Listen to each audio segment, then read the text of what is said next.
What links a 300,000 ringgit electric vehicle, an entire family swarming a developer sales gallery for free durian, and a car hazard lighted on a blind corner next to an empty 3 ringgit parking lot? In Malaysia, they are all symptoms of the exact same phenomenon. The complete cognitive meltdown that happens the second something has a price tag of 0 ringgit. We call it Kiasu, we call it tak nak rugi, but let's drop the polite label for a second. Why do otherwise rational, high-earning adults turn into absolute cheapskate the moment free stuff enters the room? Today we are breaking down the absurd economic, the psychological loop, and the real-world paradox of why Malaysians lose their mind over free things.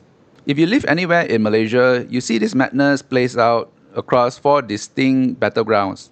Number 1, the roadside parking siege. Look outside any busy commercial area or mall on a weekend. The basement parking is 3 ringgit for the first 2 hours. Inside, there are hundreds of covered secured bay. Outside, there is a total gridlock. Why? Because drivers are double parking on main roads, blocking bus stops, scraping their rims on curbs, and risking a 100 ringgit summon or a scrape bumper. You are driving a vehicle that depreciates by thousands of ringgit every month, but paying 3 ringgit for parking feels like an act of extortion. Number 2, the Tesla and EV charger squatters. When public charging infrastructure was first rolled out for free, it was intended to encourage adoption. Instead, it created an underground cartel. Owners were literally forming private WhatsApp groups to choop slots, organizing shifts rotation, and leaving their cars plugged into slow 7 kilowatts to 11 kilowatt chargers for 8 hours while they went for a movie marathon and hot pot. People driving quarter-million ringgit vehicle were treating a public wall box like their personal landed property just to save 14 ringgit in electricity. Number 3, the property launch durian trap. Property developers cracked our psychological code decades ago. You don't sell a 1.2 billion semi-D by showing floor plans or architectural renders. You put up a massive billboard on the highway that says free Musang King buffet. Entire 3-generation families will drive 45 minutes through traffic, listen to a property agent give a pitch for 2 minutes while pretending they have a 7-figure loan eligibility, and then immediately mobilize towards the buffet tent like a swarm of locusts. People will literally endure high-pressure sales pitch just to eat 30 ringgit worth of subsidized fruit. Number 4, the fast food and buffet pillaging.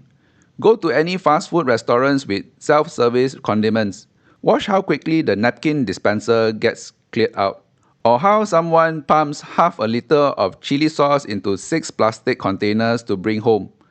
At complimentary event buffets, people build structural pyramids of fried noodle and pastries. Eat 3 bites and leave the rest to rot.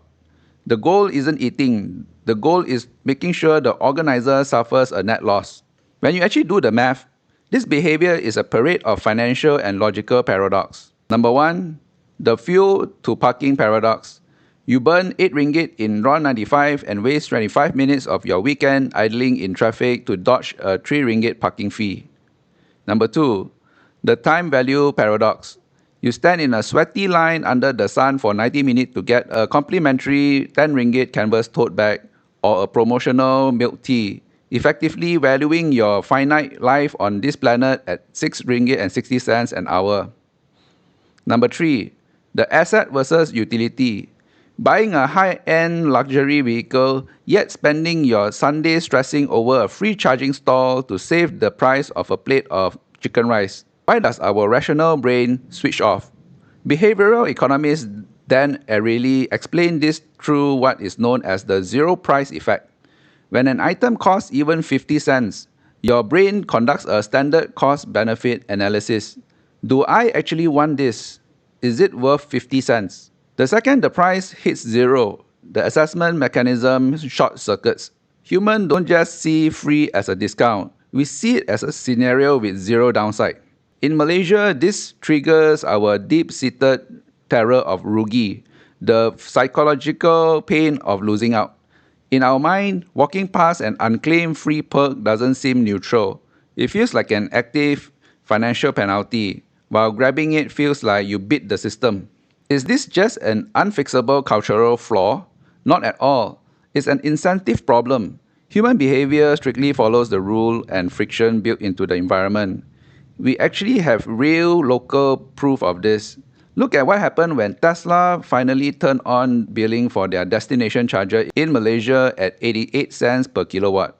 Before the fee, complete bedlam, endless hogging, WhatsApp group reserving, and zero availability for anyone who actually needed a charge. The day billing went live, the phantom queues vanished overnight. The squatters disappeared. Suddenly, bays were available for drivers who genuinely needed battery top-ups. The moment you introduce even a microscopic price tag, the psychological trance of free breaks, and people are forced to ask, do I actually need this right now? Here is the fundamental reality. Free stuff is never free. You just pay in a different currency. You pay for free parking with lost time, elevated blood pressure, and scratched rim. You pay for free food with your dignity and 2 hours standing in queue. And society pay for it with gridlock roads, trash public amenities, and broken shared system. The fix to cheapskate culture isn't moral lecturing or civic campaigns. It's basic structural friction. Micro pricing, automated idle fees, and consistent enforcement instantly eliminates bad behavior. Next time you find yourself circling a commercial block for the fourth time to save a couple of ringgit, take a breath, check the clock, and calculate your hourly rate. Don't spend 50 ringgit of your time just to save 3 ringgit. What's the most unhinged free stuff behavior you have witnessed firsthand? Drop your stories in the comment below, hit subscribe, and I'll catch you in the next breakdown.